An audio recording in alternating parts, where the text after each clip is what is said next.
Saudações rubro-negra para a maior e melhor torcida do mundo, a torcida do Mengão. Vem chegando nessa manhã, tarde de sexta-feira, recheado de informações. Mas antes de mais nada, meus queridos e minhas queridas, por favor, começaram a assistir, não deixe de dar o like de vocês. O like de vocês é imprescindível para o crescimento do nosso canal, é gratificante para o nosso trabalho e tudo isso para vocês é de graça. Vocês aí na nossa página no Facebook, vocês aí na nossa página no YouTube, TikTok, Instagram, ajude no nosso crescimento. Então vamos aqui para as notícias após a vitória do Flamengo ontem sobre o Bangu por 3-0, 3 gols de Pedro. Flamengo assumiu a liderança do Campeonato Carioca. Eu vou trazer a tabela para vocês atualizada. Primeiro lugar, Flamengo com 18 pontos. Segundo lugar, Fluminense também com 18 pontos.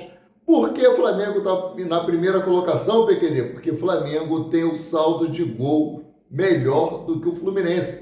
O Flamengo aí só tomou um gol na competição e foi com os garotos. É isso aí, os garotos do Ninho levaram um gol no empate 1-1, se eu não me engano, contra o Nova Iguaçu, se não me foge a memória. Terceiro colocado é o Nova Iguaçu com 15 pontos, o quarto colocado Botafogo com 14 pontos, quinto é o Vasco da Gama com 13 pontos, sexto a Portuguesa com 13 pontos, o sétimo Boa Vista com 12 pontos, o oitavo Madureira com 10 pontos, o nono Volta Redonda com 8 pontos, o décimo é o Bangu com 5 pontos, 11º Sampaio Correia com 4 pontos e o último colocado é o Audax Rio, que ainda não pontuou no campeonato, está praticamente rebaixado. Sobre o jogo de ontem, quem roubou a cena foi o garoto Igor Jesus.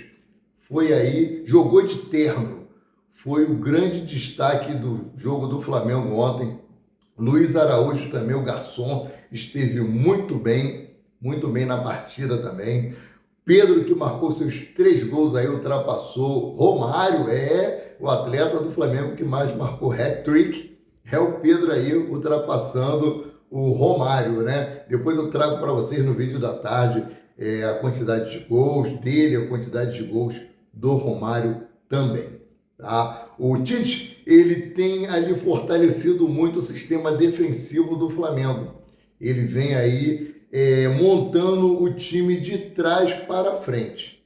Sabemos que o Tite, né, não tem como esconder de ninguém. Tite é um técnico retranqueiro. Ele dá muita ênfase, muita prioridade à sua zaga, né? E está com a zaga muito bem montada, ainda não tomou gols.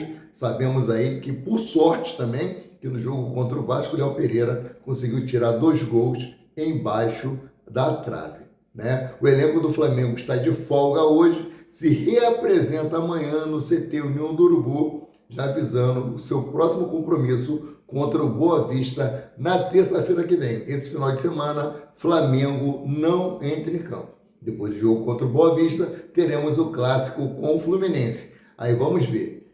Briga de cachorro grande, vamos ver como o time se porta dentro de campo. Como já falei, não pode esperar de Tite que o time do Flamengo venha sempre dar goleadas. Quando eles pegam esses times de menor expressão, eles conseguem.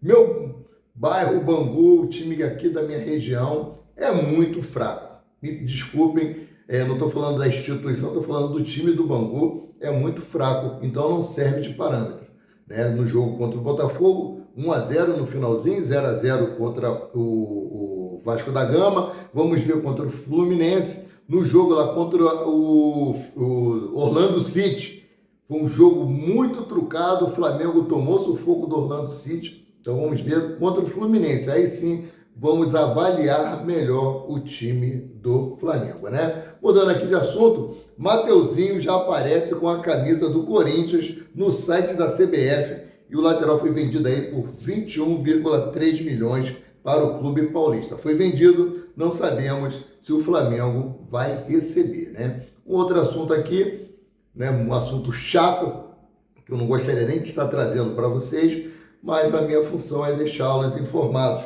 O Flamengo foi condenado ontem, dia 15, pela Justiça do Rio de Janeiro, ao pagamento de indenização aparente do goleiro Christian Esmério, uma das vítimas do incêndio no Ninho do Urubu. O clube terá que pagar cerca de 3 milhões de reais aos pais do jogador e ao irmão dele.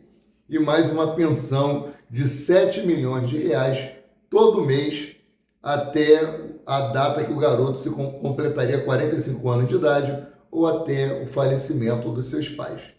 Essa condenação foi em primeira instância e o Flamengo ainda pode recorrer. Meu ponto de vista como torcedor, como ser humano, eu acho que o Flamengo não deveria recorrer. Pagava isso aí para poder tentar amenizar a dor da família. Então está vendendo a morte do garoto? Não. Dinheiro nenhum vai trazer a vida do garoto de volta. Mas se a justiça condenou a pagar esse valor, que o Flamengo pague. E, como eu falei, que a família não fique brigando na justiça por algo que eles têm direito. Se foi dado, né? Então vamos ver como é que vai ficar essa situação. Espero que o Flamengo não recorra, que resolva logo isso de uma vez. Falar aqui agora sobre Léo Ortiz, né? O Léo Ortiz, o Red Bull Bragantino resolveu escrever o jogador na Libertadores da América, forçando assim o Flamengo, se quiser contratar realmente Léo Ortiz, a pagar o valor que o time de Bragança Paulista pediu. O time de Bragança Paulista começou pedindo 12 milhões de euros, caiu para 10 milhões, caiu para 9 milhões e o Flamengo ainda não chegou a essas cifras. Sabemos que temos apenas mais 20 dias para encerrar a janela de transferência. Então, se o Flamengo quiser resolver a situação de Léo Ortiz, que ele resolva o mais rápido possível. O atleta não pode ficar sem jogar, o atleta tem que ganhar o seu condicionamento físico e isso aí é imprescindível para um atleta.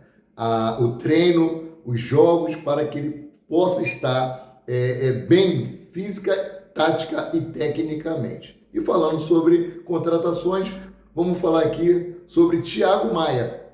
O Internacional de Porto Alegre ainda tenta a contratação de Thiago Maia. São duas novelas que já estão dando no saco. Thiago Maia não fez a pré-temporada com o Flamengo lá em Miami, ficou treinando aqui no Rio de Janeiro. Ele participou de um jogo, né, com a garotada em meio às negociações com o Internacional. O Internacional fez mais uma proposta ao Flamengo e o Rodolfo Landim disse que está faltando aí apenas alguns ajustes, alguns detalhes para que essa negociação possa ser feita. Lembrando que o estadual lá, gaúcho, o último dia de inscrição para novos jogadores é hoje, né? Então esperamos que o Flamengo se decida com relação a Thiago Maia, que venda o jogador ou reintegre ele ao elenco para que ele volte a treinar, né? Então, mudando aqui de assunto, o carro do irmão do jogador Pedro foi roubado nessa madrugada na altura da comunidade da Maré, ali na linha vermelha. O irmão do atleta estava indo buscar o Pedro no aeroporto, né? Eles estavam previstos para chegar às 4 horas da manhã. O carro dele foi roubado por volta das 2h30 da manhã, né? O irmão do Pedro foi socorrido por um motoqueiro que estava passando ali, levou ele para a delegacia, ele fez o boletim de ocorrência e os próprios PMs conduziram o irmão do Pedro para o aeroporto para assim recepcionar o seu irmão. Todos os pertences do irmão do jogador foram roubados. Alguém aí que tiver informações sobre uma Defender prata, entrar em contato aí com a polícia, fazer todos os trâmites, né, para que o Pedro possa estar recuperando o seu veículo, né? Então, essas são algumas das informações que eu tinha para trazer para vocês agora nessa parte dessa manhã, tarde, né? E outra coisa, já estou sendo chato com isso, Flamengo precisa contratar um lateral direito. Não tem como ficar dessa maneira. Nós vimos ontem, né, a fragilidade da nossa lateral direita. Cara, é inadmissível o Flamengo, o time que tem um faturamento de 1 bilhão, né, anual, né, estou botando por baixo, não ter um lateral direito desde a saída de Rodinei. Guilherme Varela, muito fraco. O Wesley, 20 anos de idade, é novo, pode melhorar, mas no momento muito fraco também. Eu não vejo nenhuma movimentação com relação a isso. Como disse o próprio Mauro César Pereira, se o Flamengo for se movimentar para contratar algum lateral direito, isso só deve ser feito lá para o meio do ano. Como eu trouxe ontem, Danilo, né, vai ficar livre no mercado aí, tem 32 anos, mas seria uma boa opção pelo menos para essa temporada de 2024. Pelo menos é um jogador experiente, com bagagem, jogou nas grandes ligas e poderia muito ajudar o time do Flamengo. Galera, chegou até aqui, não deixe de dar o like de vocês é muito importante. Compartilhe os nossos conteúdos, tudo isso para vocês é de graça. Fico por aqui, voltando a qualquer momento com mais notícias sobre o rubro-negro, mais querido e mais amado do Brasil e do mundo, o Clube de Regatas do Flamengo. Saudações!